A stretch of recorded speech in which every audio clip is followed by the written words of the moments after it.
लोग कहते हैं कि नींबू को अगर आप थोड़ा सा ल्यूक वार्म वाटर में हल्का कोसे पानी में अगर आप निचोड़े उसको सुबह खाली पेट अगर आप पिए उसको तो आपके लिए फ़ायदेमंद रहेगा। तो ये सच है कि झूठ है कि कहानी है?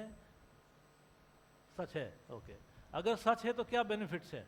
आपने क्या क्या आपने चेक किया होगा, आई एम श्योर, ऑनलाइन।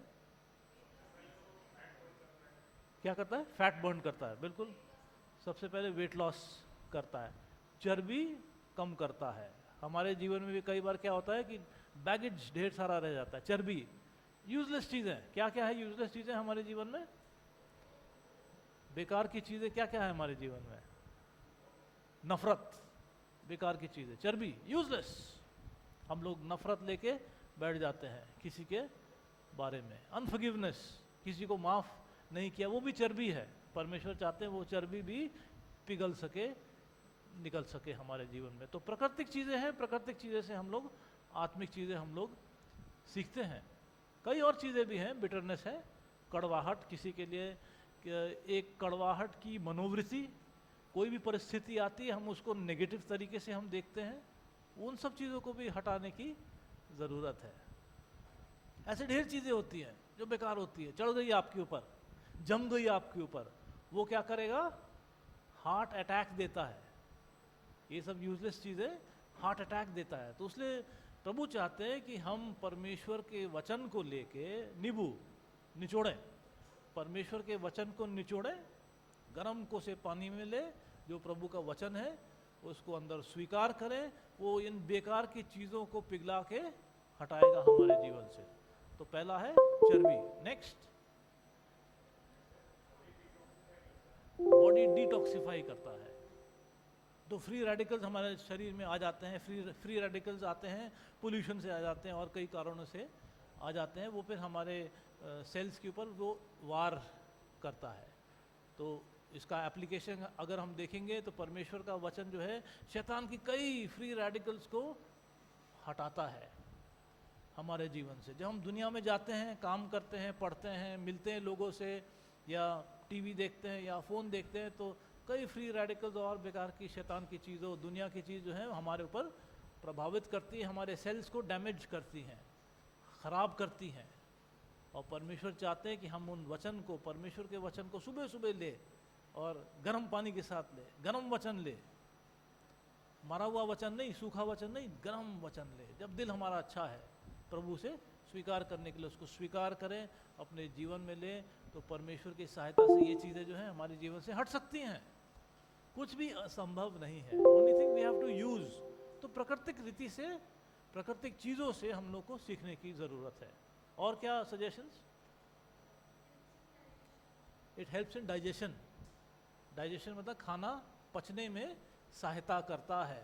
वचन बहुत है हमारे पास, हम सबके पास बाइबल है घर में। कितने कितने बाइबल्स है? एक घर में कम से कम 2, 3, 4 बाइबल्स तो मिल जाती हैं। मगर उस वचनों को 7 ग्रेट या 7 बाइबल, और उसको अगर हम स्वीकार करेंगे, उसको हम लेंगे, पचाना बहुत ज़रूरी है। जो जो वचन हम सुनते हैं उसको पचाना बहुत ज़रूरी है। तो वचन के द्वारा वचन को हम पचा सकते हैं, क्योंकि वचन जो है हमें तगड़ा करता है। बच्चा पचाना कब स्टार्ट करता है? जब उसके दांत आते हैं। दांत कब आता है? जब वो मैच्योर होता है। उसी रीति से जितना हम लोग मैच्योर होएंगे, हम बढ़ते जाएंगे, उतना ज़्यादा आप और हम वचन को पचा पाएंगे। कभी कभी वचन बड़ा मुश्किल लगता है, पता नहीं क्या ये बकवास कर रहा है खड़े होके सुबह सुबह संडे को, समझ में आ नहीं रहा है। 2 सेंटेंस समझ में आता है, बाकी चीज़ें नहीं। क्यों? आत्मिक रीति से बढ़ना है।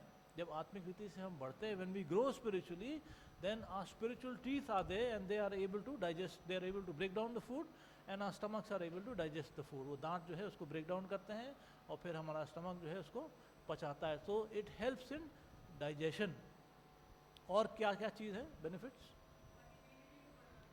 इम्यूनिटी को बढ़ाता है। इम्यूनिटी को बढ़ाता बहुत इंपॉर्टेंट है। आपसे इन सब चीज़ों से, शत्रु की चीज़ों से युद्ध करने में सहायता करता है। और दैट्स वेरी इंपॉर्टेंट फॉर अस। हमारी नेचुरल इम्यूनिटी अगर बढ़ेगी, तगड़ी रहेगी, तो हम जानते हैं कि आप और हम को इन्फेक्शन अननेसेसरली नहीं होएगा। और वैसी हमारी स्पिरिचुअल इम्यूनिटी भी हमें बढ़ाने की बहुत ज़रूरत है। कोविड के टाइम सारे डॉक्टर्स ने ये कहा इम्यूनिटी बढ़ाओ, इंक्रीज योर इम्यूनिटी, अच्छा खाना खाओ, सही चीज़ खाओ, ये बर्गर पिज्ज़ा से ही पेट मत भरो, कभी कभी खा लो महीने में एक बार, मगर ज़्यादा मत खाओ, नहीं तो उससे इम्यूनिटी आपकी डाउन होती है. So it helps in building up our immunity. In the same way, the word of God, the application of the word of God. अगर हम प्रभु के वचन को अप्लाई करेंगे फिर आपकी इम्यूनिटी बढ़ेगी. अप्लाई करना ज़रूरी है हमारे लिए. Yes. Any other suggestions? I think that covers it all, right? It also helps us in staying hydrated. Hydrated मतलब हमारे शरीर में पानी आता है और पानी टिकता भी है. एक तो नींबू के साथ जो पानी है वो भी आ जाता है, उसके अलावा it helps in retaining water. तो वचन जो है हमारे अंदर रहता है, टिकता है. वचन सहायता करता है वचन को टिकने के लिए, वहाँ पर रहने के लिए. तो हम सबसे रिक्वेस्ट है परमेश्वर के वचन को रोज पढ़ना है. जैसे हमने पहले भी कहा था, अगर हम रोज कितने चैप्टर्स पढ़ेंगे तो आप एक साल में बाइबल कंप्लीट कर लोगे. अगर आप कितने चैप्टर्स रोज पढ़ोगे, राइट? Any other answers?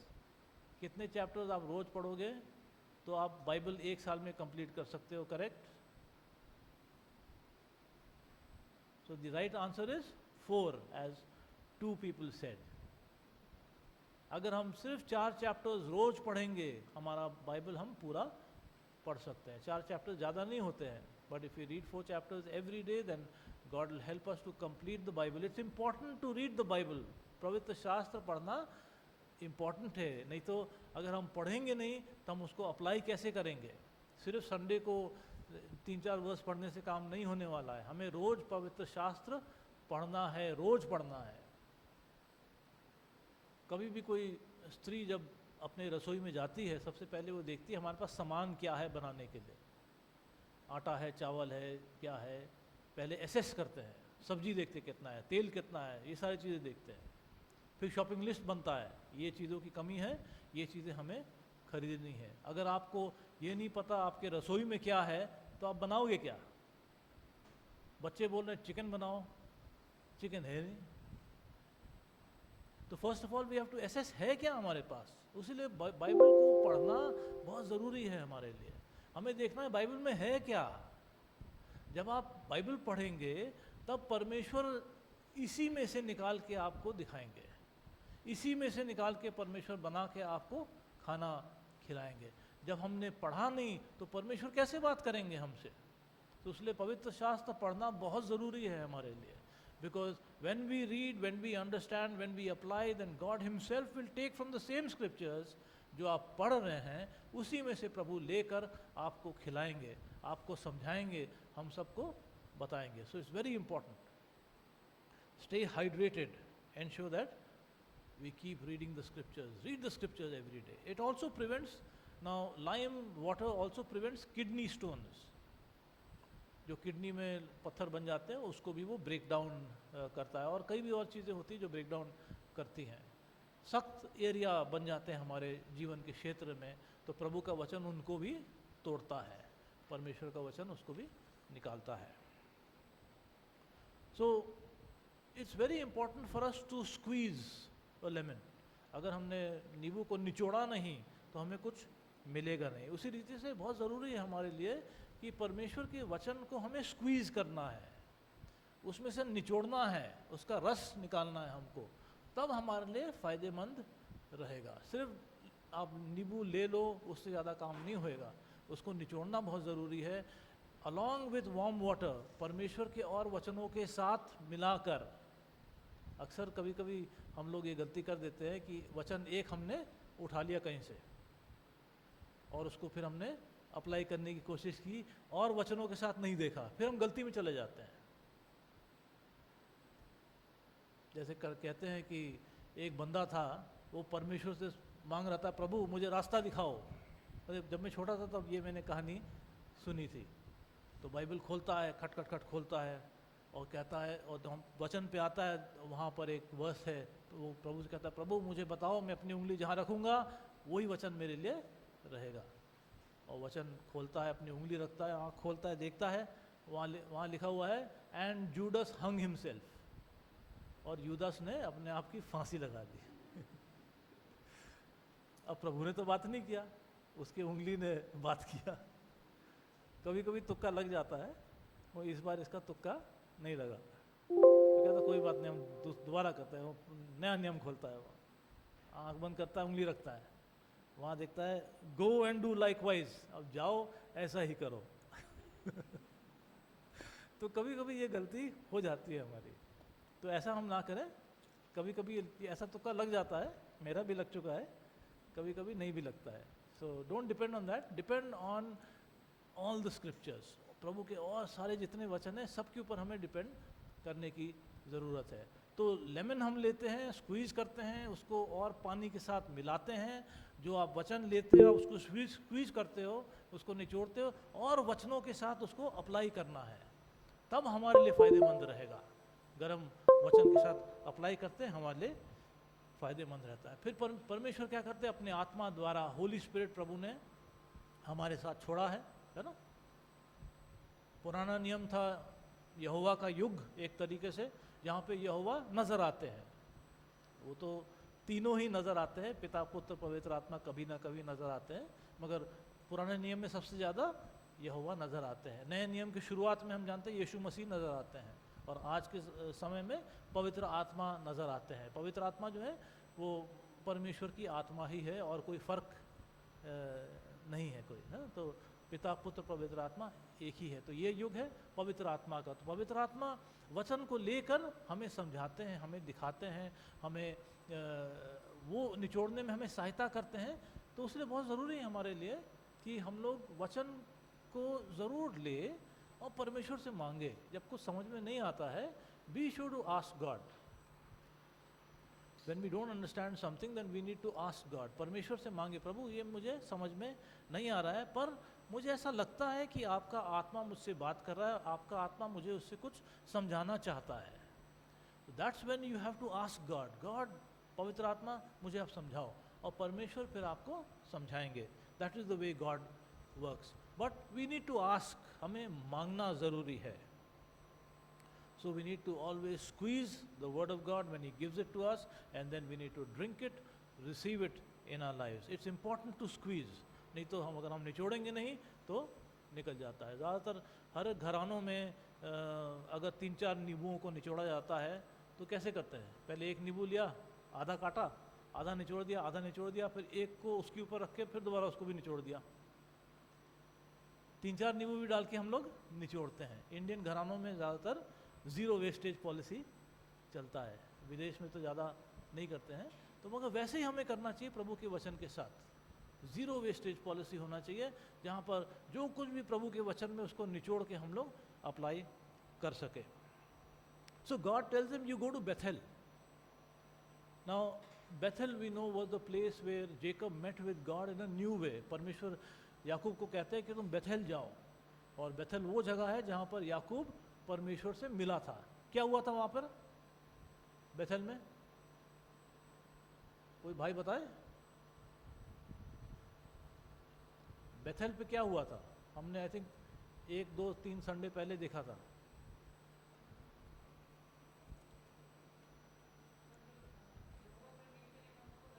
अच्छा, भाइयों लोगों ने पास कर दिया। जवाब दे सकते कोई? ओके, पास सिस्टर्स के पास आ गया।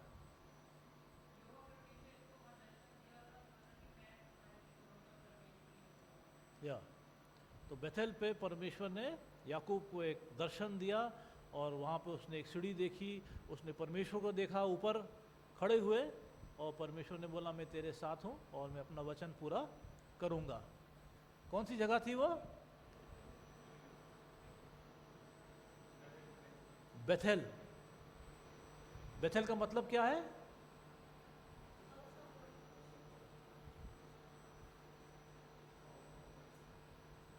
बताइए, बेथेल का मतलब? या brother Das is correct. Bethel मतलब हाउस ऑफ गॉड, परमेश्वर का घर। जैसे हमने पहले भी देखा था, बेथ मतलब हाउस, एल मतलब गॉड, बेथेल।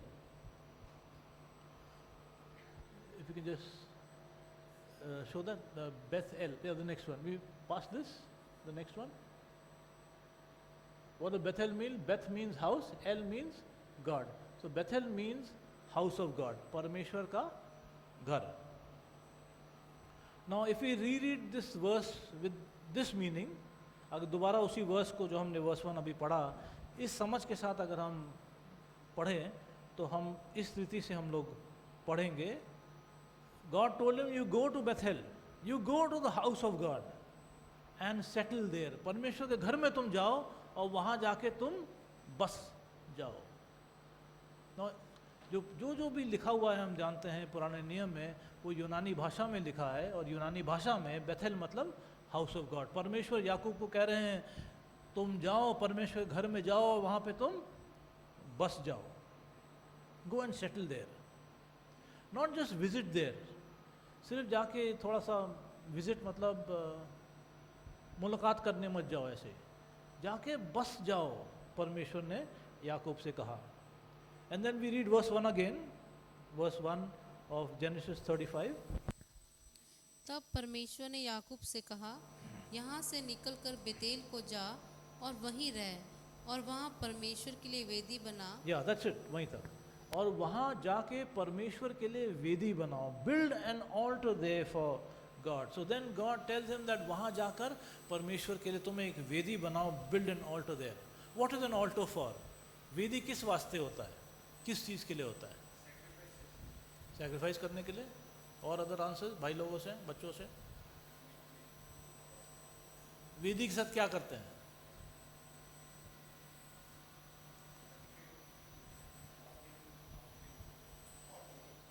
हाँ नहीं, 1 person 1 answer only. Yes. Loud. आराधना भी कर सकते हैं. यस. वेदी के साथ सिस्टर्स क्या करते हैं हम लोग? आप अपना आंसर बताओ. वहाँ जो भाइयों लोगों ने बोला वो मत सुनो, अपना आंसर बताओ. वेदी के साथ वेदी क्यों बनाया जाता है? समर्पित करने के लिए. इसलिए मैंने पूछा क्योंकि फर्स्ट आंसर जो हमें मिला था भाई लोगों की तरफ से सही था वो, मगर अक्सर क्या होता है हम वो सही आंसर को फिर हम दोबारा रिपीट कर देते हैं, अपना आंसर हम नहीं बताते हैं. सो सही आंसर था वेदी होता है बलिदान करने के लिए, अपना ऑफरिंग देने के लिए, अपने आप को समर्पित करने के लिए. पुराने नियम में जब कभी कोई वेदी बनाता था उस पर वो बलिदान रखता था, अपने आप को समर्पित करता था. That was the reason for building an altar. So God says you go to Bethel, तुम जाओ परमेश्वर के घर में जाओ, वहाँ पे जाके तुम एक वेदी बनाओ. वेदी बनाने का उद्देश्य यही है कि तुम बलिदान वहाँ पर करोगे. So whenever any person makes an altar it means he is going to sacrifice. क्या कभी कभी बलिदान करेगा वो? साल में एक बार वेदी बनाने के बाद. अगर हमने एसी लगा दिया उसको साल में एक बार हम ऑन करें, आप क्या कहोगे? भाई इतनी बड़ी सी चीज़ लगा दी आपने, ऑन तो करो उसको. जब जब हम मिले ऑन करो अगर ज़रूरत है. साल में एक बार करने से क्या फ़ायदा है उसका? तो अगर वेदी बनी है साल में एक बार बलिदान करने के लिए नहीं बनी है. वेदी बनी है तो उसको हमें रोज उस पर बलिदान करने की ज़रूरत है. So God tells him you go to Bethel, परमेश्वर घर में जाओ, वहाँ जाके वेदी बनाओ. वेदी बनाओ मतलब वहाँ पे तुम्हें बलिदान करना है. नॉट सम टाइम सैक्रिफाइसेस, कभी कभी वाला नहीं है. रेगुलरली हमको वहाँ पर सैक्रिफाइस करना है. उसलिए हमें ये देखना है कि हम क्या क्या परमेश्वर को बलिदान करते हैं. अगर मैं आप लोग से एक एक से पूछूं, आपने पिछले हफ्ते क्या बलिदान किया? आपने क्या बलिदान किया पिछले हफ्ते? आपने क्या बलिदान किया पिछले हफ्ते? मैंने क्या बलिदान किया पिछले हफ्ते? अगर हमारे पास कुछ नहीं है बलिदान, अगर हमने कुछ बलिदान नहीं किया पिछले हफ्ते, तो फिर आपका वेदी वेस्ट हो गया. तो इसलिए हमें देखना चाहिए कि हाँ प्रभु मुझे देना है, मुझे बलिदान करना है. उसलिए परमेश्वर ने उनको बोला जाओ परमेश्वर घर में जाओ, वहाँ वेदी बनाओ, और वेदी बनाओगे तो बलिदान भी करोगे. If you make a altar, on that altar you will sacrifice, because an altar is for sacrificing. Every day every week हमको बलिदान करना है वहाँ पर. तो let's go back to verse 1 और दोबारा वहाँ से थोड़ा सा और निचोड़ा जाता है। एक वर्स पे हम थोड़ी देर तक अटक गए हैं, हम उसमें निचोड़ना है, वहाँ से उसको निचोड़ के देखना है उसमें क्या क्या है। So we go back to verse 1, तो लेट्स रीड वर्स अगेन। तब परमेश्वर ने याकूब से कहा, वहाँ से निकलकर बेतेल को जा और वहीं रह, और वहाँ परमेश्वर के लिए वेदी बना। या बस, और वहाँ परमेश्वर के लिए वेदी बनाओ। Build an altar there. Where should be build the altar? उस वेदी को कहाँ बनाना है? परमेश्वर के घर में बनाना है, बेथेल में, वहाँ पर बनाना है। So it basically means that the best sacrifices have to be done where? जो बलिदान है वो कहाँ करना है हमको? या परमेश्वर के घर में हमें करना है। परमेश्वर का घर मतलब कोई बिल्डिंग नहीं, परमेश्वर का घर मतलब हम। इस बिल्डिंग को बनाने के लिए, इस आत्मिक बिल्डिंग को बनाने के लिए हमें बलिदान करना है। परमेश्वर के घर को बनाने के लिए आपको और हमको बलिदान करना है। Because we together are the house of God. हम सब एक संगठित रूप से, रीति से ही हम परमेश्वर के हम घर है। So individually we are not the house of God. अगर आप एक मनुष्य का अगर आप ले तो अकेला वो परमेश्वर का घर नहीं है। Individually he is only a part of the house of God. सिर्फ एक अंग है परमेश्वर के घर का, मगर इकट्ठित रूप से हम परमेश्वर का घर हम लोग बनते हैं। तो इसलिए परमेश्वर का घर बनना बहुत ज़रूरी है। It is important to be the Bethel of God. परमेश्वर का घर होना बहुत ज़रूरी है। And there if you read that verse again, build an altar to God. वेदी बनाओ वहाँ पर परमेश्वर के लिए। किसके लिए? परमेश्वर के लिए वेदी बनाना है। वेदियाँ लोग बहुत बनाते हैं, इस पे ये बलिदान किया और कुछ चीज़ बलिदान किया। अच्छी सी चीज़ बलिदान करना अच्छा होता है। हर मनुष्य बलिदान करता है। हम लोग भी अपने जीवन में रोज़ बलिदान करते हैं। माँ बाप अपने बच्चों के लिए बलिदान करते हैं। सैनिक जो है अपने देश के लिए बलिदान करता है। इट्स ऑल गुड, करना चाहिए, मगर सबसे इम्पोर्टेंट बलिदान है परमेश्वर के लिए करना। उसके बारे में बहुत कम लोग बात करते हैं। जब कोई अपने आप को देश के लिए शहीद होता है, उसको हम बहुत अच्छा मानते हैं और मानना भी चाहिए, बहुत अच्छा काम करते हैं वो। मगर साथ साथ में हमें ध्यान रखना है, the more important sacrifice is when we sacrifice ourselves for God. जब हम अपने आप को परमेश्वर के लिए हम बलिदान करते हैं, वो ज़्यादा कीमती होता है। So it must be for God. जैसे कई लोग हैं वर्शिप की जो कॉन्सर्ट्स करते हैं, बलिदान करने हैं, मगर अपने लिए कर रहे हैं, परमेश्वर के लिए नहीं कर रहे हैं। परमेश्वर के नाम से कर रहे हैं, मगर परमेश्वर कर रहे हैं। कई लोग प्रचार करते हैं, अपने लिए प्रचार करते हैं, या अपना जेब भरने के लिए प्रचार करते हैं, परमेश्वर के लिए नहीं करते हैं, परमेश्वर के घर को बनाने के लिए नहीं करते हैं। तो बहुत ज़रूरी है, जो भी हम बलिदान करते हैं, it must be for God. तो हम जो जीवन के अंग होते हैं, हमारे बॉडी के, हमारे शरीर के जो अंग होते हैं, हमारे प्राण के जो क्षेत्र होते हैं, उनको हम लोग को जब बलिदान करना है, हमें परमेश्वर के लिए बलिदान करना है। अक्सर क्या होता है कि लोग जो है अपने जीवन के अंग दुनिया के लिए बलिदान कर देते हैं, पाप के रीति के रूप से दुनिया में समर्पित कर देते हैं। But God does not want that. God wants that we may offer our sacrifices to God. It is for God. Let's read that verse again. Verse 1 को दोबारा पढ़ते हैं।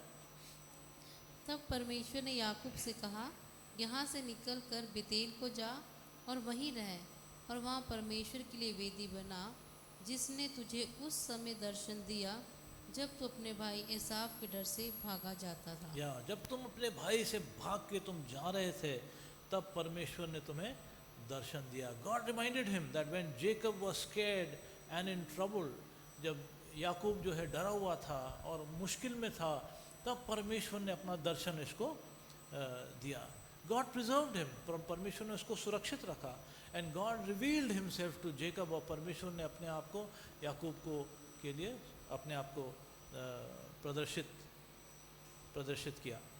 And then we know that God gave his life some direction. प्रभु ने फिर उसके जीवन को कुछ अच्छा एक रास्ता दिया। And now we know that Jacob is safe and secure. अब याकूब के पास बहुत कुछ है, परिवार है, बीवी, बच्चे, नौकर चाकर जानवर सब कुछ है इसके पास अब। जब ये वहाँ पर शिचम में जाके रहता है और परमेश्वर उसको कहते हैं अब तुम बेथेल जाओ, अब कई साल बीत गए हैं, याकूब संतुष्ट है, किसी चीज़ की कमी नहीं है, बहुत कुछ प्रभु ने उसको दिया, मगर परमेश्वर उसको याद दिलाते हैं जाओ वहाँ पर जब तुम्हारे पास कुछ नहीं था, और जिस परमेश्वर ने तुम्हें संभाला था उस परमेश्वर के लिए तुम जाकर अपना बलिदान लेकर आओ। अक्सर क्या होता है, जब हमारे पास जब कुछ नहीं था, जब हम अकेले थे, हम प्रभु को हम याद करते थे। जब प्रभु हमें बहुत कुछ दे देते हैं, हम और चीज़ों को याद करते हैं, अपनी नौकरी को याद करते हैं, अपना किसी और को याद करते हैं मतलब प्राथमिकता उसको देते हैं। मगर परमेश्वर याद दिला रहे हैं उसको, याकूब उस परमेश्वर के लिए के पास जाओ, उनके लिए वेदी बनाओ जिन्होंने तुम्हारा ध्यान किया था कई साल पहले, जब तुम भाग रहे थे, जब तुम्हारे पास कुछ नहीं था। उस परमेश्वर को याद करो। हमें भी उस परमेश्वर को याद करना बहुत ज़रूरी है, और उस परमेश्वर के लिए अपना बलिदान देना बहुत ज़रूरी है। And we know that Jacob he hears God's voice, परमेश्वर की आवाज़ वो सुनता है, फिर क्या करता है वो, फिर फटाफट बेथेल जाता है कि नहीं जाता है? यस, जाता है। मगर बेथेल जाने से पहले कुछ बहुत ज़रूरी काम करता है वो ज़रूरी काम देखना ज़रूर है, हमारे लिए ज़रूरी है। And he goes through the Gilgal experience, Gilgal का अनुभव के थ्रू वो जाता है। गिलगैल नहीं जाता है, गिलगैल के अनुभव के द्वारा जाता है। गिलगैल का अनुभव क्या था? Sorry, wilderness. गिलगैल मतलब विल्डरनेस का एक्सपीरियंस। और आंसर्स, गिलगाल के बारे में हम लोगों ने चर्चा किया था। यहोशू गिलगाल गया था, वहाँ पर क्या किया था उसने? गिलगाल किससे पहले आया था? यरीको से पहले। या गिलगाल में क्या हुआ था? खतना हुआ था। तो गिलगाल मतलब खतना होना, रोल्ड अवे। कुछ चीज़ें हैं, क्षेत्र जो हैं उनको काट के हटाना है उस महान कार्य करने से पहले। अब याकूब को परमेश्वर ने क्या बोला? जाओ बेथेल, वहाँ जाके वेदी बनाओ। मगर याकूब क्या करता है? और कुछ करता है। वो जो उसने किया सही किया, क्या किया उसने? Let us see that. Let's see Genesis chapter 35 and verse 2, उत्पत्ति चैप्टर 35 और वर्स 2। तब याकूब ने अपने घराने से और उन सब से भी जो उसके संग थे कहा, तुम्हारे बीच में जो पराये देवता हैं उन्हें निकाल फेंको और अपने अपने को शुद्ध करो और अपने वस्त्र बदल डालो।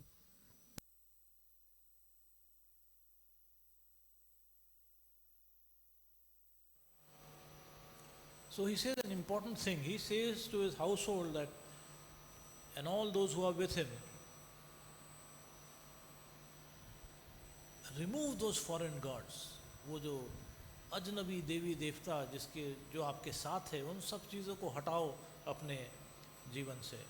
He told his wives, he told his children, अपनी बीवियों को, बच्चों को उसने बताया, and all those who were working with him, जो उनके साथ काम कर रहे थे, जो उसके साथ थे। हम जानते हैं शेचेम में इन्होंने कई लोगों को कब्ज़ा करके अपने साथ ले लिया था।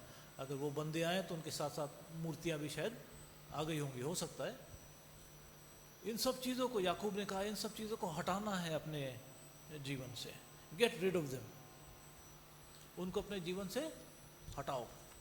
क्यों? क्योंकि याकूब एक खास उद्देश्य के लिए जा रहा था। वो जा रहा था बेथेल, परमेश्वर के घर में, वहाँ जा रहा था वो वेदी बनाने के लिए। और वेदी बनाने के लिए, यहोवा के लिए बनाने जा रहा था, पर उससे पहले सफाई होना ज़रूरी है। हम लोग अक्सर चाहते हैं, प्रभु मैं वेदी बनाऊंगा, उस पर मैं बलिदान करूंगा, मगर परमेश्वर कहते हैं मेरे बच्चे साफ करो अपने आप को पहले। बिना वो साफ किए आप नहीं बना सकते वेदी। हम चाहते हैं प्रभु हम बनाएंगे आपके लिए वेदी, आपने कहा मैं करूंगा, मगर प्रभु चाहते हैं पहले सफाई होए। वो जो झूठे देवी देवता हैं हमारे जीवन में, उनको हटाना ज़रूरी है। Get rid of them, purify yourself. Get rid of them मतलब उनको अपने जीवन से फेंको बाहर, उनकी सेवा करना बंद करो, कई चीज़ों की हम लोग सेवा करते हैं, परमेश्वर चाहते हैं उन बेकार की चीज़ों की सेवा हमें नहीं करना है, बंद करो उनकी सेवा करना, अपने प्रायोरिटीज़ को चेंज करो, परमेश्वर को पहले रखो, उन झूठी चीज़ों को पहले मत रखो। झूठी देवी देवता क्या होता है? झूठा देवी देवता क्या होता है? लोग सोचते हैं कि यार ये जो झूठा वाला देवी देवता है ये मुझे सब कुछ दे रहा है, ऐसी सोचते हैं, तभी तो लोग उसकी पूजा करते हैं। करेक्ट? झूठी देवी देवता की लोग पूजा इसलिए करते हैं क्योंकि वो सोचते हैं कि वो झूठा देवी देवता हमें सब कुछ दे रहा है। अब ये झूठी देवी देवता जो है आपका नौकरी भी बन सकता है। हम सोच सकते हैं ये नौकरी जो है ये मुझे सब कुछ दे रही है, मगर देने वाले हैं परमेश्वर। कभी कभी वो झूठी देवी देवता एक मनुष्य बन सकता है। हम सोचते हैं हाँ मेरा बाप सब कुछ मुझे दे रहा है, मेरी माँ सब कुछ मुझे दे रही है, मेरा रिश्तेदार मुझे सब कुछ दे रहा है, मगर परमेश्वर चाहते हैं कि परमेश्वर ही परमेश्वर रहे हमारे जीवन में। उन चीज़ों को हटाओ, चाहे नौकरी हो, चाहे मनुष्य हो, चाहे जो भी हो, प्रभु चाहते हैं उन सब चीज़ों को हम हटा सके। And then he says get rid of them and purify yourself. उनको हटाओ अपने जीवन से, अपने आप को शुद्ध करो, मलिनता जो है अपने जीवन से निकालो। कई चीज़ें चिपकी रहती हैं, प्रभु कहते हैं हटाओ उनको, निकालो। और क्या क्या चीज़ हमें उसमें से निचोड़ के निकालना है, परमेश्वर साथ साथ में कहते हैं चेंज योर क्लोथ्स। उस वर्ष को पढ़िएगा, चेंज योर क्लोथ्स, अपने वस्त्र को बदलो। तुम्हारे बीच में जो पराये देवता हैं उन्हें निकाल फेंको और अपने अपने को शुद्ध करो और अपने वस्त्र बदल डालो। या अपने वस्त्र बदल डालो। अब प्रभु के वचन में वस्त्र मतलब राइचियसनेस, हमारी धार्मिकता। धार्मिकता मतलब सहीपन, क्या सही काम हम करते हैं। हमें परमेश्वर की धार्मिकता पहनने की ज़रूरत है। अपनी धार्मिकता, जो चीज़ें हमें लगती है सही वो हमें हटाना है, उसको चेंज करना है। और हमें परमेश्वर के वस्त्र पहनने हैं, परमेश्वर की धार्मिकता पहनना है, जो चीज़ें परमेश्वर के नज़र में सही है।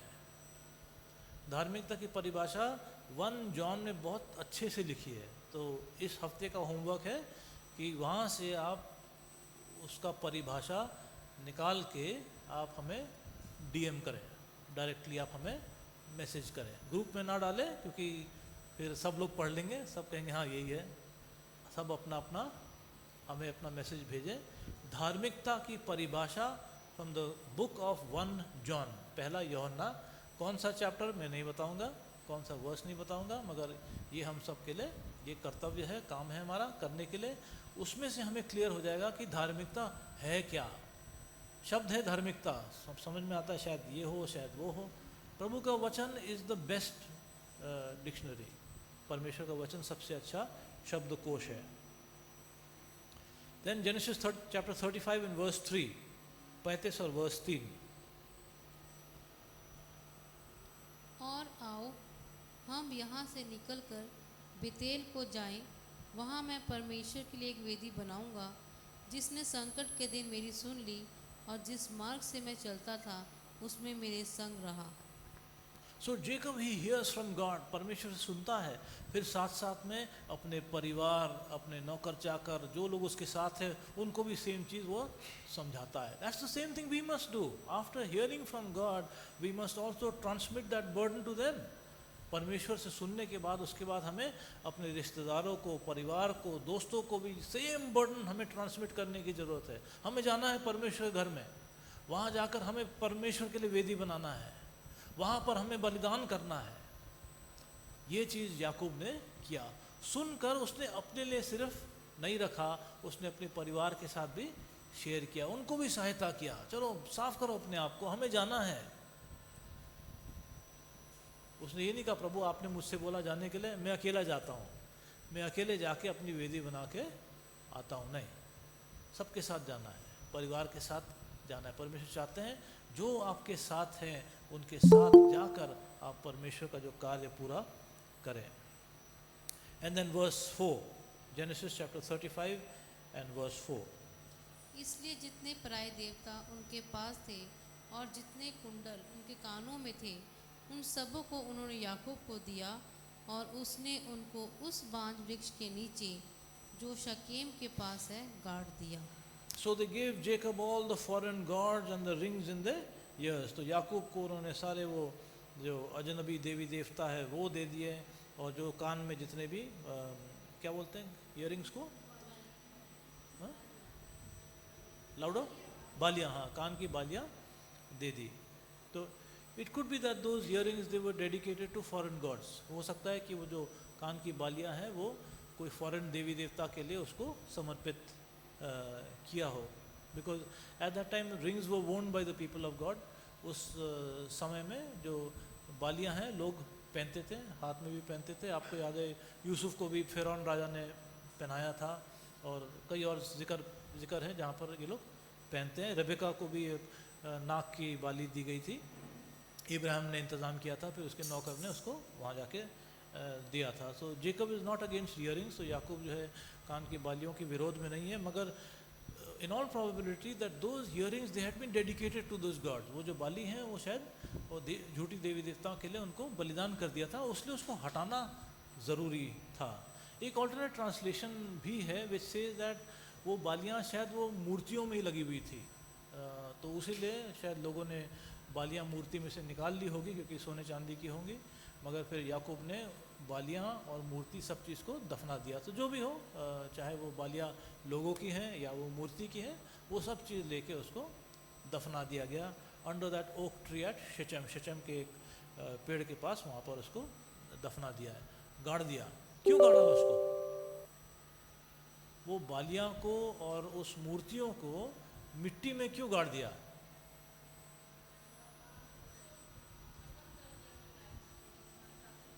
Yeah, correct. Answers from brothers?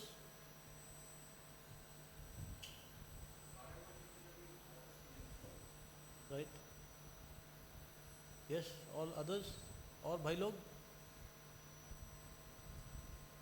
वो सब चीजें क्यों गाड़ी गई वहां पर? कि दोबारा उसको कोई ना ले। हमारे तरफ से तो हमने गाड़ के दफना दिया उसको, इसलिए कि मैं उसको ना इस्तेमाल करूं और कोई भी उसको इस्तेमाल ना करे। That's a very good attitude. हम छूट जाते हैं, हम मस्ती करने लगते, चलो प्रभु आपने मुझे आज़ाद किया, मगर दूसरे के बारे में हमने कुछ नहीं सोचा। याकूब का एटीट्यूड हम देखते हैं कि मैं तो बच गया, धन्यवाद प्रभु, मगर मैं ध्यान करूंगा कि और कोई भी उसी चीज़ में ना फंस जाए, उसको भी मैं सहायता करूंगा कि वो भी उसमें ना फंस जाए। So that's why they buried them so that nobody else would misuse them, और कोई उसको गलत तरीके से इस्तेमाल ना करे। So whenever God sets us free from something, जब प्रभु हमें किसी चीज़ से हमें मुक्त करते हैं, then we need to help others also. अगर प्रभु ने आपको अच्छी कलीसिया दी तो हेल्प अदर्स ऑल्सो। अगर प्रभु ने आपके अपने वचन से कुछ अच्छा आपको सिखाया, आपको फ्री किया, help others also. That is Jacob's response. याकूब का प्रति उत्तर ये है, मैं तो बच गया प्रभु धन्यवाद, और मैं ध्यान रखूंगा कि और कोई भी उसमें ना फंसे, इसलिए उसको गाड़ दो। परमेश्वर ने उसको नहीं बोला गाड़ने के लिए। God didn't tell him now Jacob you bury all these things। उसने अपने आप किया, उसको लगा प्रभु ये सही चीज़ है, इसको मुझे करना है, और जो उसने किया सही किया, अच्छा किया। एंड देन वर्स 5, वर्स 5, तब उन्होंने कूच किया और उनके चारों ओर के नगर निवासियों के मन में परमेश्वर की ओर से ऐसा भय समा गया कि उन्होंने याकूब के पुत्रों का पीछा ना किया। After doing this, when they set out, then the terror of God fell upon the towns। परमेश्वर का भय सब नगरों पर छा गया। जहाँ जहाँ परमेश्वर के बच्चे जा रहे थे, जितने भी और लोग थे, शत्रु थे, वो डर गए। इनके ऊपर ना इनका पीछा किया, ना इनके ऊपर आक्रमण किया। Even before they reached that designated place, वो जो जगह परमेश्वर ने प्लान किया था बेथेल पहुंचने के लिए, उससे वहां पहुंचने से पहले ही ये जो लोग थे, शत्रु थे, ये डर गए। अक्सर हम कहते हैं प्रभु मेरे शत्रु बहुत तगड़े हैं, बहुत भयानक है, मुझे डर लगता है उनसे, चाहे ये आदत शत्रु है या और कुछ चीज़ हमारी शत्रु है, मगर अगर आप ये करेंगे जो याकूब ने किया तो शत्रु आपसे डरेंगे। आपको उनसे डरने की ज़रूरत नहीं है, ये आपसे डरेंगे।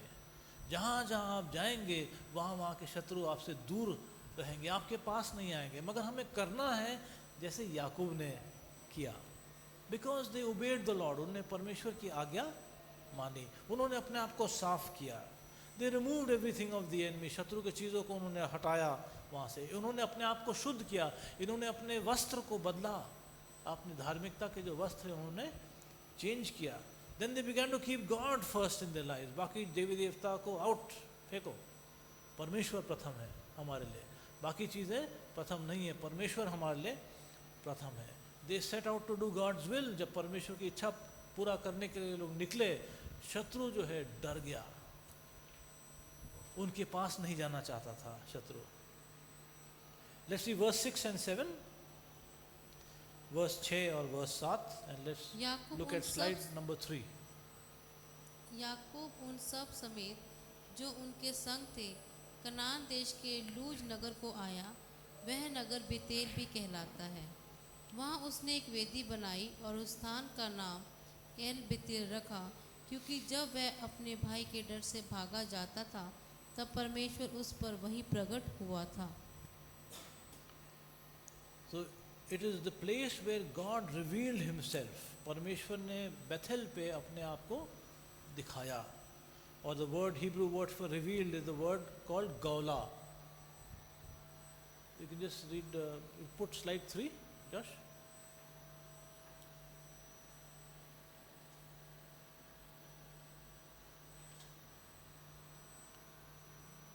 Slide number 3. Yeah. So God revealed himself at Bethel, परमेश्वर ने अपने आप को दिखाया, और जो शब्द है दिखाने के लिए इब्रानी में गौलाव है, उसका मतलब है टू डिस्क्लोज। डिस्क्लोज मतलब जो चीज़ें गुप्त हैं उसको डिस्क्लोज करना, डिस्क्लोज मतलब दिखाना। रिवील अगेन में दिखाना। अनकवर मतलब कोई चीज़ अगर ढकी है उसका कवर उतार के दिखाना। So it's not that God just appeared before जो जेकब, ऐसा नहीं कि परमेश्वर सिर्फ वहाँ पे नज़र आया, जैसे कभी कभी कोई बंदा नज़र आता है, ऐसा नहीं था। परमेश्वर ने अपने आप को डिस्क्लोज किया, परमेश्वर ने अपने आप को रिवील किया, परमेश्वर ने अपने आप को अनकवर किया। अब ये परमेश्वर चाहते हैं कि प्रभु अपने बच्चों के साथ ऐसा करे, और आपके जीवन में ऐसा हुआ है कि आपने प्रभु को एक बहुत नए तरीके से आपने उनको देखा। जब जब प्रभु अपने आप को डिस्क्लोज करते हैं, now these the exact translation, what is disclose in Hindi? या प्रकट करना, and reveal is also somewhat the same ना, प्रकाशन देना। अनकवर या पर्दा, क्या पर्दा साफ, या पर्दा साफ, उस तरीके से। तो उस रीति से प्रभु चाहते हैं कि वो आपको हमारे पास आकर प्रभु अपने आप को दिखाए। Therefore don't be satisfied with textual knowledge, प्रभु के वचन का जो ऐसे नॉलेज है यहाँ पर, यहाँ प्रभु प्रभु हैं, हमसे बेहद प्रेम करते और चमत्कार करते, उसके साथ संतुष्ट मत रहो। हमें परमेश्वर की गहराइयों तक पहुँचना ज़रूरी है। याकूब के साथ जो हुआ था बेथेल पे, वो कोई साधारण चीज़ नहीं था उसके लिए। वो तो सुन ही रहा था, अब्राहम ने उसको बताया, उसके पिता इसाक ने भी प्रभु के बारे में बताया, प्रभु ने ऐसा किया, ये चमत्कार किया, प्रभु ने ऐसा किया, देखभाल किया हम सबका, सब चीज़ उसने सुना, उसने अनुभव किया। मगर यहाँ पर जब आता है, ये परमेश्वर को एक नए रीति से देखता है, और परमेश्वर ये चाहते हैं कि आप और हम परमेश्वर को एक नए रीति से आप और हम लोग देख सके।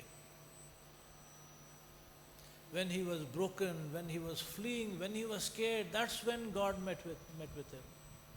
जब बंदा टूटा हुआ था, अकेला था, डरा हुआ था, तब परमेश्वर आकर उसको, प्रभु ने अपने आप को दिखाया कि याकूब मैं ये परमेश्वर हूँ। और उसके बाद हम जानते हैं उसका जीवन चेंज होने लगता है। So he goes to Bethel, and then he sees, he makes an altar there and he calls that place El Bethel, और उस जगह को वो फिर जहाँ पे वो वेदी बनाता है उसको एल बेथेल कहता है। तो बेथेल का मतलब क्या है? House of God. तो एल बेथल का फिर क्या मतलब हुआ?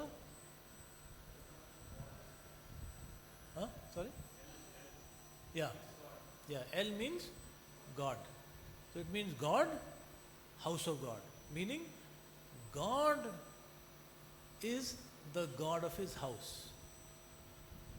परमेश्वर, let's put slide 4 please, slide 4. परमेश्वर अपने घर के परमेश्वर हैं, वो बहुत ज़रूरी है हमारे लिए। तो Bethel means house, El means God, Bethel means house of God. El Bethel means, अब एल में दो एल आ गए, एक सामने है एक पीछे है। El means God, it means God of the house of God. परमेश्वर जो अपने घर के परमेश्वर है, यहोवा God is the God of the house of God. तो in the Christian world today, जो मसीहत की जो दुनिया है, बेथेल नाम तो काफ़ी मिल जाएंगे आपको, हाउस ऑफ गॉड कहेंगे, मगर परमेश्वर उसके प्रभु नहीं है, क्योंकि वहाँ पे मनुष्य की मर्जी होती है। कई जगहों पर नहीं होती है, कई जगहों पर परमेश्वर ही परमेश्वर है, मगर कई जगहों पर क्या होता है कि मनुष्य की मर्जी होती है। जैसे मनुष्य प्लान करते हैं वैसा वैसा होता है, मनुष्य की इच्छा होती है, परमेश्वर की इच्छा नहीं होती है। और फिर भी वो कलीसिया बढ़ती जाती है, थ्राइव होती जाती है, कोई बात नहीं। हमें क्या करना है? हमें अपने आप को परमेश्वर के वचन के मुताबिक ढालना है, क्योंकि हम सब का न्याय परमेश्वर के वचन के मुताबिक होएगा। हर एक कलीसिया का न्याय परमेश्वर के वचन के मुताबिक होएगा। जो दुनिया में हो रहा है उसके मुताबिक नहीं होएगा। दुनिया में लोग जो कर रहे हैं उनको करने दो, सबका न्याय अपने समय में होएगा। मगर हमें ये देखना है कि हमारा जीवन, हमारा कलीसिया जो है वो परमेश्वर के मुताबिक चलता जा सके। तो यहोवा God must be the God of the house of God. When God is not the God of his house, जब परमेश्वर यहोवा अपने घर के परमेश्वर नहीं है, तो वो उनका घर नहीं कहलाया जा सकता है। नाम हम दे देते हैं परमेश्वर का घर, मगर अगर परमेश्वर अपने घर के प्रभु नहीं है तो उनका घर नहीं है वो। आपके घर में, जैसे हम अक्सर कहते हैं, आपके घर में आपकी मर्जी चलती है कि नहीं चलती है? चाहे बच्चा भी हो, फिर भी वो भी अपना कुछ ना कुछ बोलता है, मुझे ये चाहिए, मुझे वो चाहिए, बोलता है। हम लोग अपने घर में रहते हैं, वहाँ पर हमारी मर्जी चलती है। अगर ऐसा कोई घर है जहाँ पर आपकी मर्जी नहीं चलती है, इसका मतलब क्या है कि वो आपका घर नहीं है, किसी और का घर है वो। तो कलीसियाओं को सिर्फ परमेश्वर का घर बोलने से काम नहीं चलता है, कलीसियाओं में भी परमेश्वर की मर्जी होना बहुत बहुत ज़रूरी है, तभी वो परमेश्वर का घर रह सकता है, नहीं तो वो किसी और का घर है। तो Jacob made that change we find, याकूब ने परिवर्तन किया। जब परमेश्वर का प्रकाशन उसके दिल में आया, जब परमेश्वर, व्हेन गॉड डिस्क्लोज्ड हिमसेल्फ, परमेश्वर व्हेन ही अनकवर्ड हिमसेल्फ, तो परमेश्वर ने ये चेंज किया। उसने बोला it's not enough to be the house of God, it's important that God would be the God of his house, कि परमेश्वर अपने घर के वो मालिक हो सके। तो हम सब से प्रभु यही चाहते हैं कि आप और हम भी इस भवन के, जो अब भवन आपका देह है, उसके मालिक परमेश्वर हो सके। Let God B the God of this house. आपके परिवार में भी let God B the God of your family. आपके कलीसिया में भी may God B the God of your church. ये है एक्सपीरियंस याकूब का। तो हम लोग समाप्त करते हैं। सबसे एक रिक्वेस्ट है, अपने अपने जीवनों को हम लोग टटोल